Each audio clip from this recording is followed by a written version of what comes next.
Okay, so sa video na 'to, susubukan kong gamitin itong Osmo Pocket 2 na pang motovlog. So, for the context, nabili ko 'to sa Korea way back 2023 yata 'yon, and casual use lang 'to. So, hindi siya talaga intended for extreme use gaya ng, motovlogging or something na extreme, ayan.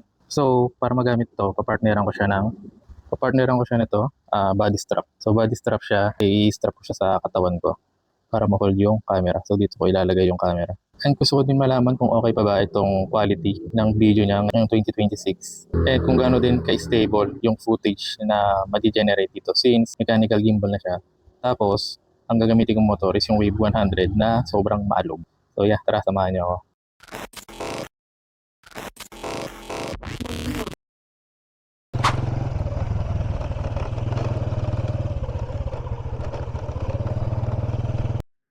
Okay, so first try is failed kasi hindi nakaayos yung camera at hindi ko din na-check agad kung okay ba yung pagkakatutok ng camera. Kaya naman proceed tayo sa next clip.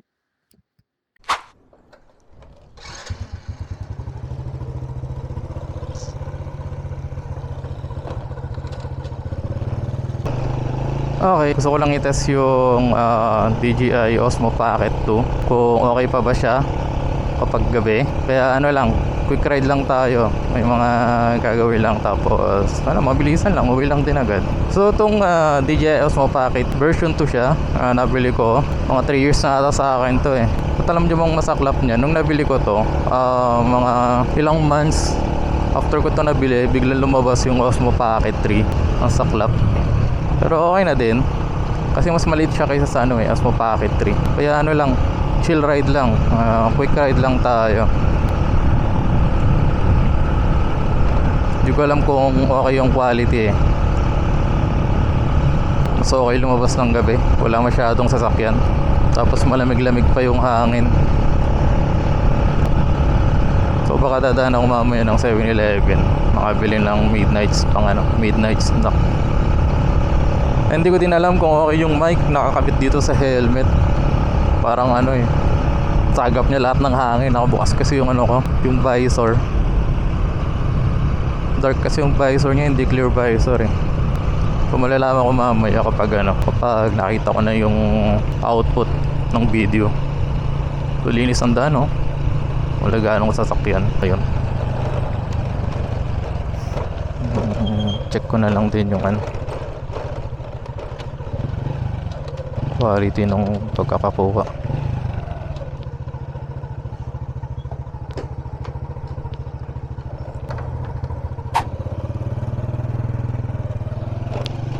Alright, uwi na tayo.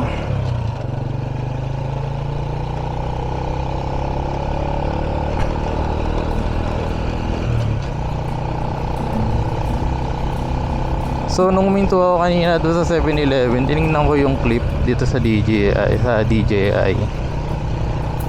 Okay naman yung yung quality. Pero ewan ko lang pag nilipat ko siya sa PC kasi maliit lang yung screen ng DJI eh. Pero wala pa rin talaga ang tatalo sa kung gaano stable yung video. Since siya, mechanical gimbal na siya, hindi siya yung parang super stabilizer.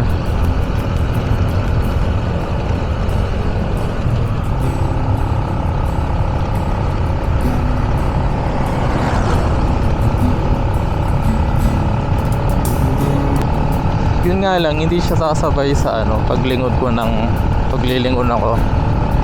Kasi lang siya naka-mount siya dito sa katawan ko, yung parang pang body cam. Hindi ko siya pwede ilagay dito sa yung parang mounting sa helmet. Mahaba kasi siya, hindi naman siya yung parang action cam na square.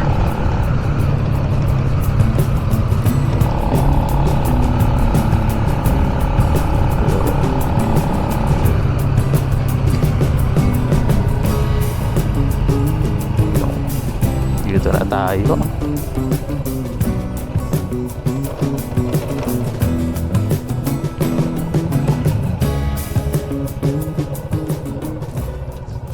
Okay, so nakita ko na yung mga footage dito sa camera na ginamit ko for motovlogging. So quick ano lang naman yung quick ride, chill ride lang naman.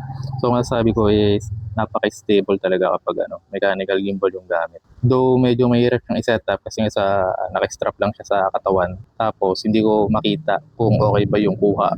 Gaya nung una kong clip nung papunta ako sa bayan, medyo nakayuko yung camera. So isa yun sa mga cons niya. Pero so far gusto ko naman yung quality. Okay naman yung quality niya ng video. Okay hindi naman yung pagkaka-stable ng video. Kitang-kita naman ang alog ng motor pero yung video talagang stable siya. So yeah, yun lang naman. Salamat sa pagsama sa akin sa quick ride.